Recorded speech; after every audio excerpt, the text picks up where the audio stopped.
مرنے والا ملک الموت اور دوسرے فرشتوں کو دیکھ رہا ہوتا ہے۔ وہ کہتے ہیں اخرجی الی رضوان من اللہ، اللہ کی رضامندی کی طرف نکل، اللہ تجھ سے راضی ہے۔ اگر مرنے والا برا ہے کہتے ہیں اخرجی الی سخط من اللہ وغضبہ یا ایتھا النفس الخبیثہ۔ بسم اللہ الرحمن الرحیم۔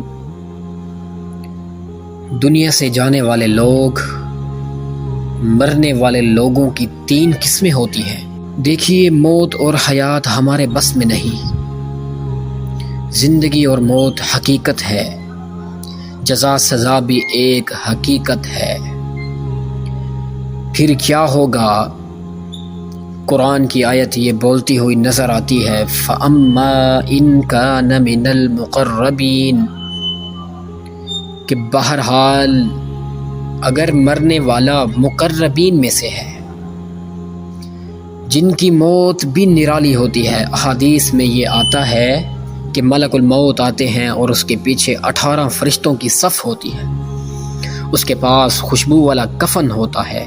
ملک الموت قریب آ کر بڑے ادب کے ساتھ سلام کرتا ہے، السلام علیکم۔ مرنے والا ملک الموت اور دوسرے فرشتوں کو دیکھ رہا ہوتا ہے۔ وہ کہتے ہیں اخرجی الی رضوان من اللہ، اللہ کی رضامندی کی طرف نکل، اللہ تجھ سے راضی ہے، جنت میں تیرا محل ہے۔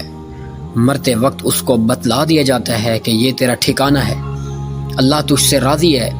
اس وقت مومن کہتا ہے مجھے جلدی لے چلو۔ اس لیے حدیث پاک میں آتا ہے کہ بلا مجبوری جنازے میں تاخیر نہ کرو، کیونکہ اگر نیک ہے تو اس کو جلدی خوشیوں میں پہنچا دو، اگر دوسری مد کا ہے تو اس بلا سے تمہاری جان چھوٹ جائے گی۔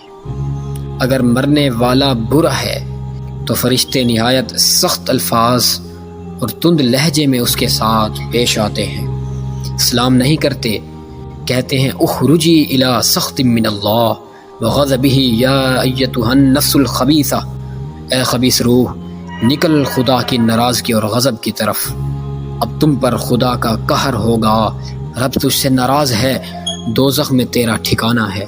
وہ بڑی منتیں کرتا ہے، کہتا ہے لولا اخرتنی الی اجل قریب فاصدق واکن من الصالحین، اے پروردگار کیوں نہیں تو نے مجھے مہلت دی تھوڑی سی مدت تک، تاکہ میں صدقہ کرتا اور ہو جاتا نیک لوگوں میں سے۔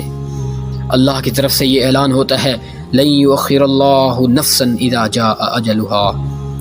سورۃ المنافقون کی آیت ہے، اللہ فرماتے ہیں ہرگز نہیں، مؤخر نہیں کرے گا کسی جان کو اس کی موت سے، جب اس کا وعدہ آ گیا ایک لمحہ بھی تاخیر نہیں ہوگی۔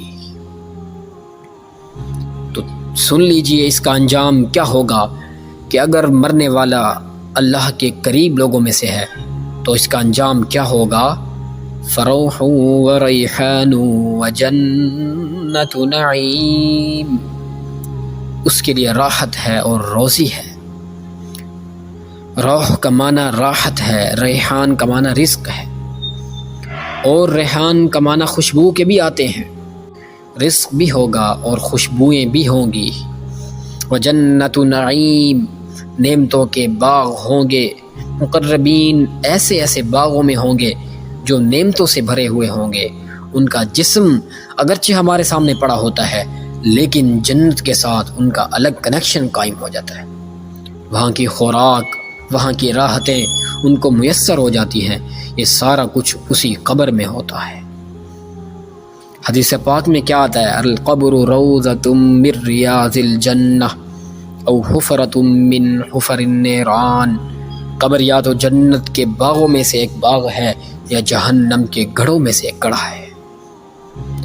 جو ہمیں صرف مٹی کا ڈھیر نظر آتا ہے، اس جہاں کے سارے معاملات ہماری آنکھوں سے اوجھل ہیں۔ اگر ہم قبر کو کھول کر دیکھیں گے تو ہمیں کچھ بھی نظر نہیں آئے گا، لیکن مومن کے لیے خوشی کی کوئی حد نہیں اور کافر گناہگار کے لیے غم اور پریشانی کی کوئی حد نہیں۔